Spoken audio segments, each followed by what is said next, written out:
Did you know that there are countries in the world that live without an army? It seems impossible on a planet where the armed forces are the basis of national security.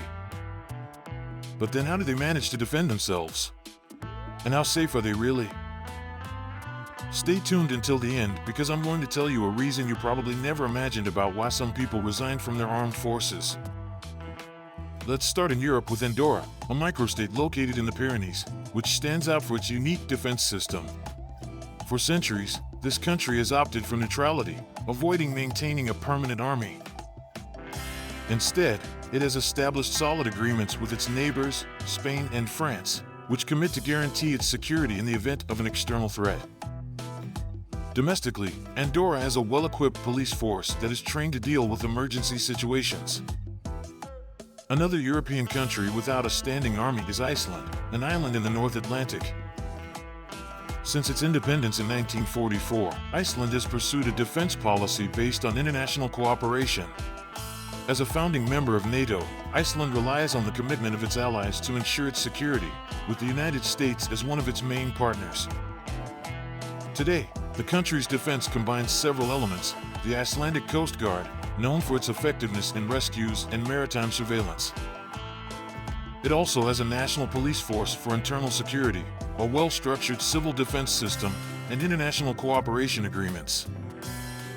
In Europe, we find Liechtenstein, a small country that abolished its army in 1868 after participating in the Austro-Prussian War.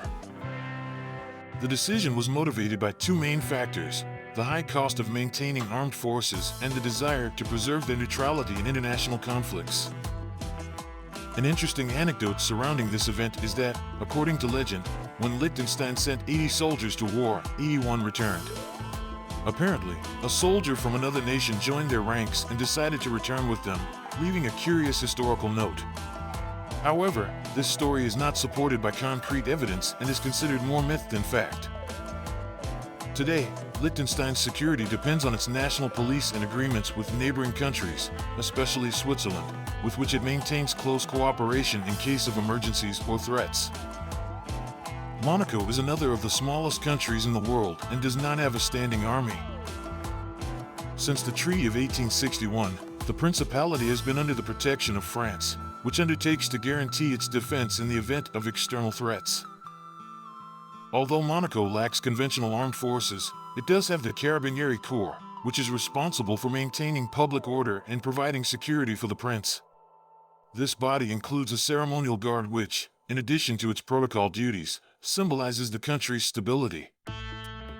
Complementing this structure, Monaco has a very efficient police force, adapted to the needs of such a small state.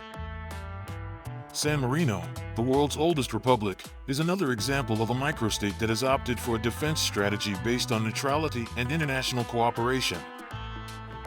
Since the 19th century, San Marino has not had a regular army. Its security is guaranteed mainly by an agreement with Italy, which is responsible for its defense in the event of an external threat. San Marino, like Switzerland, has maintained a policy of strict neutrality throughout its history.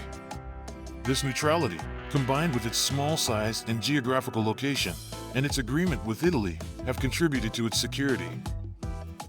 Despite not having a professional army, San Marino does maintain a small volunteer militia. This force, made up of civilians, has a more ceremonial than military role, taking part in special events and parades.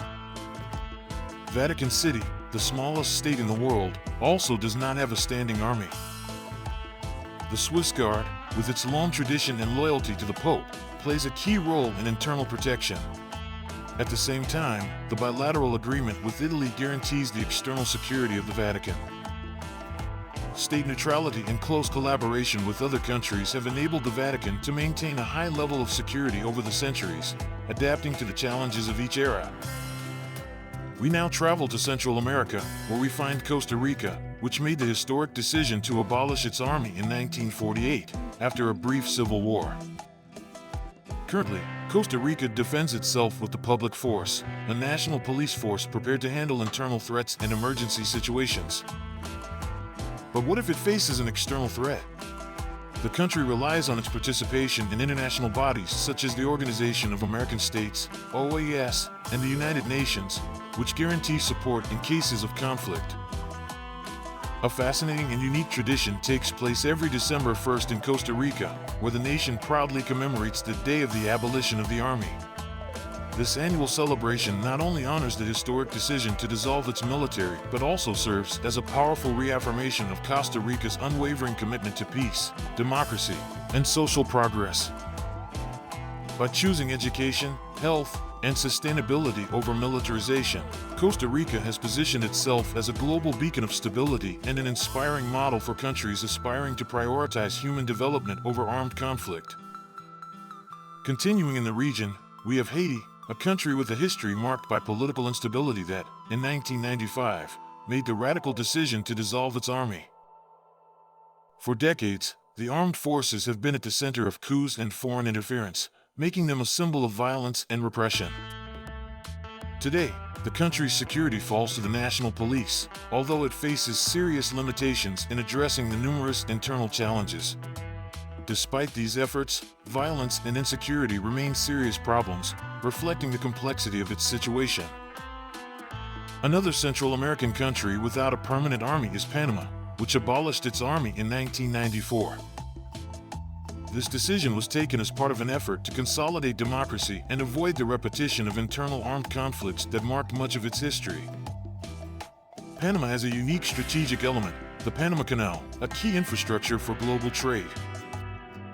Its protection is supported by international treaties, such as the neutrality agreements signed with the United States, which guarantee the security and continued operation of this interoceanic route for the benefit of global trade.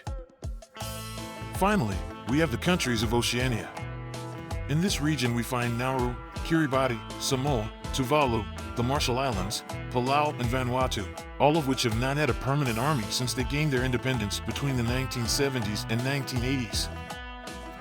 As island nations with small populations and limited economies, maintaining armed forces would be a significant cost that they would rather avoid.